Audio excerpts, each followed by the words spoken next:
Hello.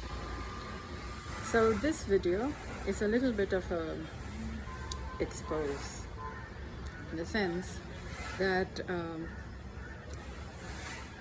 well, do you see how I look?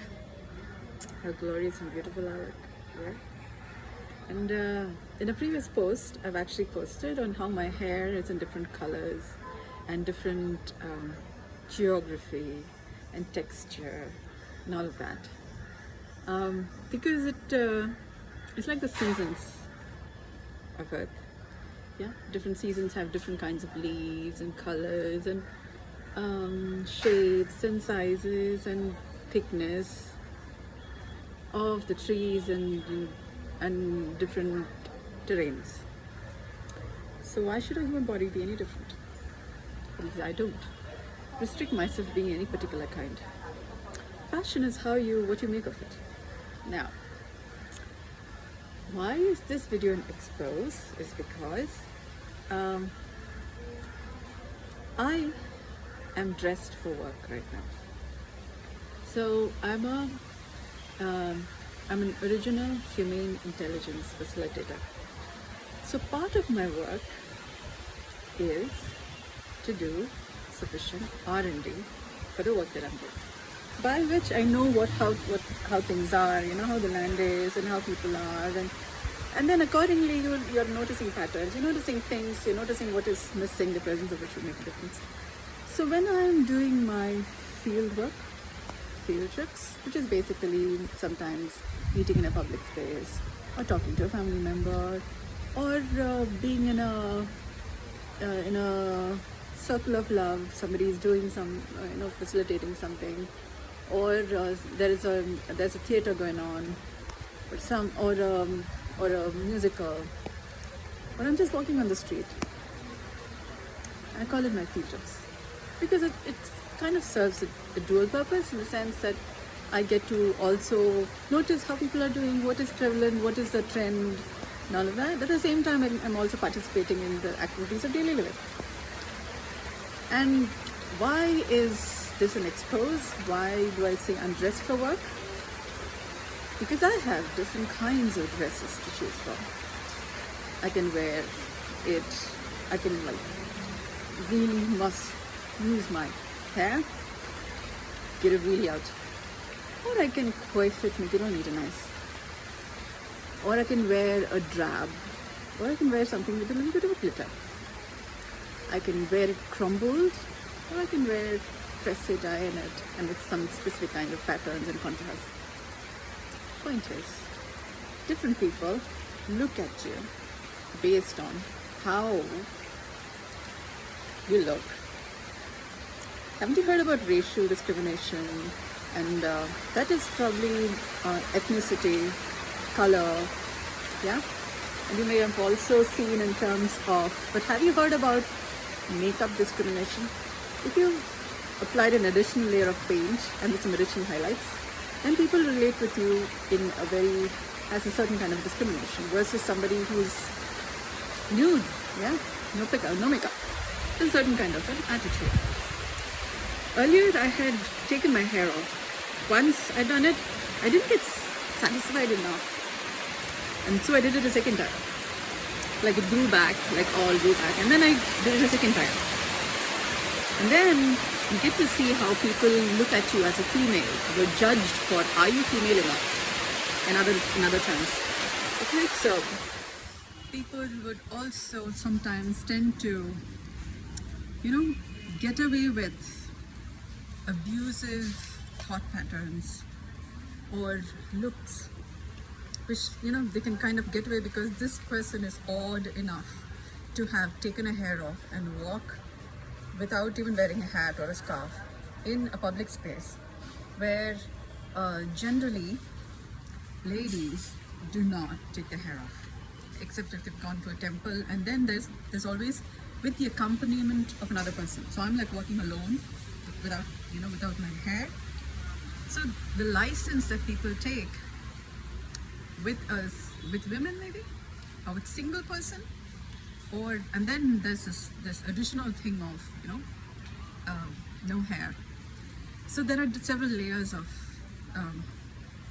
discrimination and what people get away with if they wouldn't be caught, or because there's a certain license for being abusive maybe, or and then you kind of see the different layers of attitudes, which is also speaking about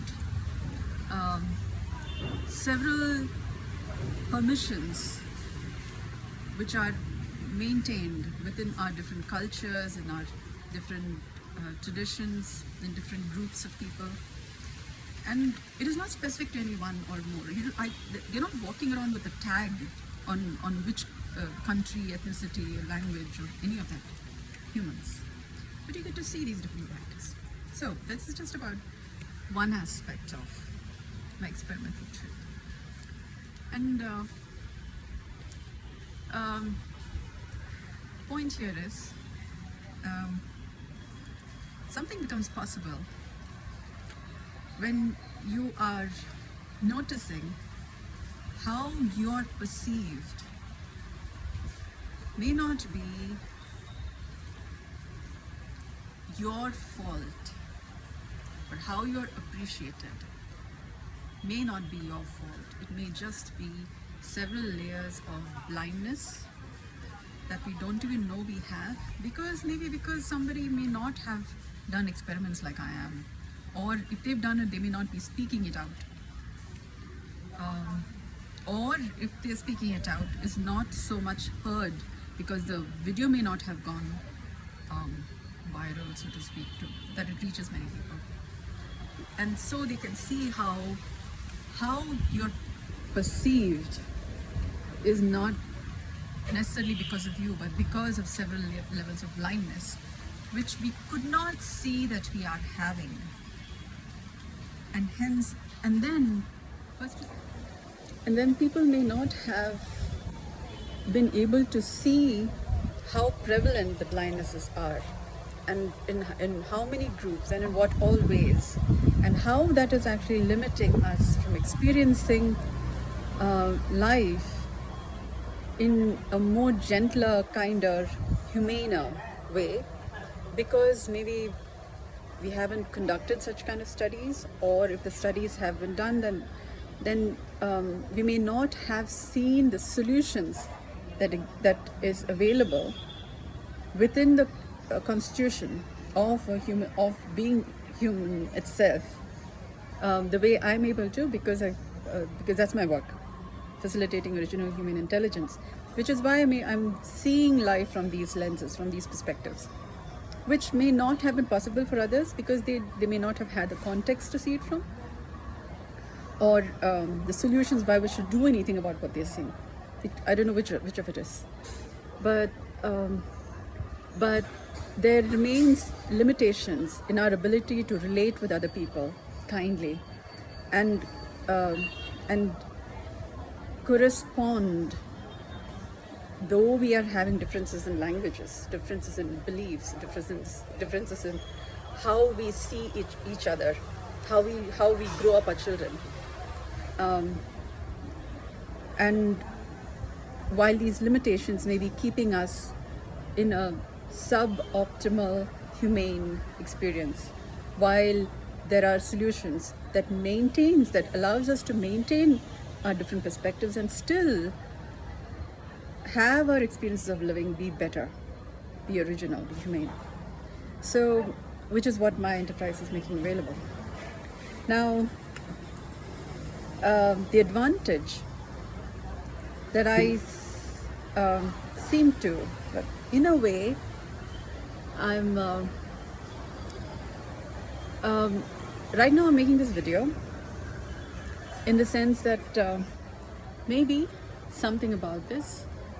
This is also an expose, so to speak, in probably making available to you a perspective which may not be so common, but then still it depends on how many people actually watch what I'm doing, and then how you're able to see those different, zoom into those different perspectives that I'm talking about from the work that I'm doing. I keep saying my life is my message to the world, and So there are different aspects about my life and how I've lived it that is worthy of bouncing off of, so that you're having a healthier, better experience of living.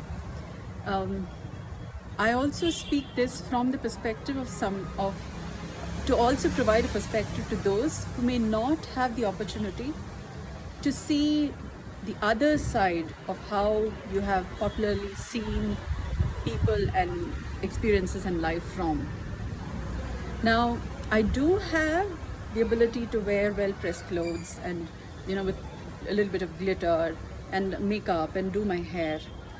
And then there is what is available from doing all of that, in the kinds of groups that I can interact with, in the kind of conversations I can have, because there are people who only visit those places where there are people who dress up such way, and then there are people who do not go to those places where people may be looking like me, like how yeah. So there is some things which is available from how you dress up, yes, but I'm also speaking in terms of discriminations coming from what is seen and how it is seen. We go by first impressions. They say, first impression is the best impression and all of that. I do not agree. Well, I have an advantage. We have the world in which the first impression is the best impression, and I have the world where you think that, and I have the advantage of seeing what you're not able to see, and hence make available from what is immediately not available, which in our not available, that facilitates a better experience of living, because there is a certain behavior that is indulged in when we go in terms of, I call it the hatha world. In the hatha world, there is the, I'm better, I versus you. So when we talk in terms of I versus you, there is the superiority complex or inferiority complex. So, and then it is about what you hand down to whom you think as a superior or inferior. And what goes around comes around, yeah? So we may or may not be aware of how this is happening, but we have a natural instinct to behave a certain way to people who may be higher than, better than us, we think, or lower than us, we think. And for example, we have the example of the pandemic. I've heard from reports that the pandemic began from Wuhan, where because people did not get sufficient to eat, and hence they resorted to eating livestock, and that's how the wet markets came. And then we have globally, we have been facing the pandemic now for about a year and more.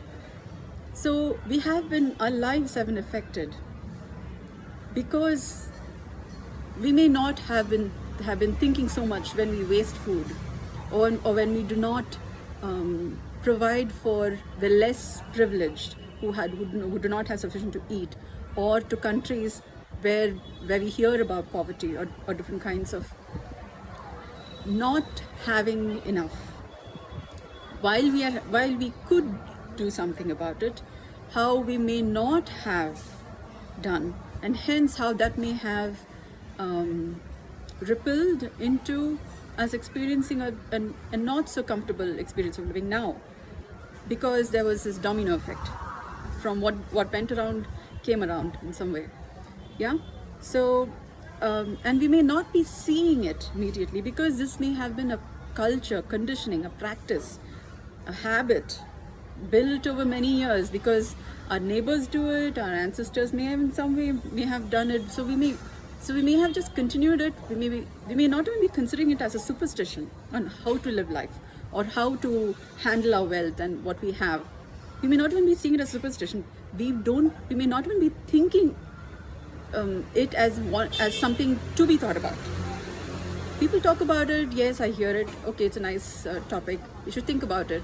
These are all nice things to talk about, maybe even discuss about, but I have my work to do, and we may be going through maybe those lines of thought, and then one way or the other, what goes around in some way, even by an omission of something that we are not considering or doing in some way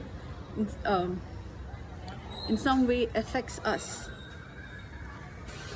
unless we do something about balancing the imbalances in whatever manner we can with whatever we have. So one of the things that I can do is make this video and have the perspective of the underdog, perhaps, because we tend to have a certain attitudes to those who do not have sufficient, or who are underprivileged, or the untouchables, or who are not so well dressed, or not so well-to-do, so to speak. So how do I say this and expose, and how this is my workloads too? Because when I'm walking down the street or sitting in a public space and I'm seeing the different attitudes, I get to see what they may not be willing somebody from their peer groups, or even the person when they face themselves in the mirror, they may not be allowing themselves to see about themselves. But I can, from being at the receiving end of it, from being just another stranger, just another person on the street. We may look at a beggar, and we may call them a beggar. We may not actually indulge in a conversation with them. Let me tell you, when you have a conversation with who you apparently call as a beggar, I had a conversation with a person, and that person gave me the translation in his own understanding of a Vedic wisdom. Okay? And I was like, who is this person? Is he somebody in camouflage walking around? Because, the kind of skin he had, the kind of grime on his clothes and his countenance could not have come with just makeup. That would have built up over some time at least. And he was telling me this, and since then I have not in some way paid attention to what people are saying, because I was so surprised by how, our idea of first impressions, we go by first impressions. And the first impression is best impression. And then there was this person who was so much not just first or second impressions, but then I would have easily missed or ignored because of how they look. And when the person opened their mouth, this is what came out. And so how much are we missing from not listening to people? How much are we less wealthy? How much are we less well off because we are not paying attention to who's around us, what they're speaking, because we go by how they look, because we go by first impressions or second impressions or even third impressions. So these are a little bit of some of the experiments I do, experiments with truth. So to be able to see what is not so obvious to most of us, because many of us, but then I hope this has been of value to you, or at least gives you a pause for thought by which to maybe give a second look at whom you think is a nobody, and or maybe even the person in the mirror. You face yourself in the mirror, maybe you will give yourself a second chance and look at yourself a little more carefully and see a few more layers in who you are, or a few more layers in who you don't think you are, or a few more layers in who you think you are, and maybe discover something other than that. Maybe in time you will also begin to see other people with a second and third, be more considerate look. It could also be your own family members. Like you've been there. Some of us see our family members have been around for since when we were born, maybe sometimes. So sometimes they tend to, some of their attributes we tend to think like wallpaper or the furniture in the house. They've always been around. So there are some characteristics we don't even think about looking twice. And hence sometimes they remain the way they are. They may be even getting old because we have stopped seeing people from those perspectives, because we've thought they're always there. They're there.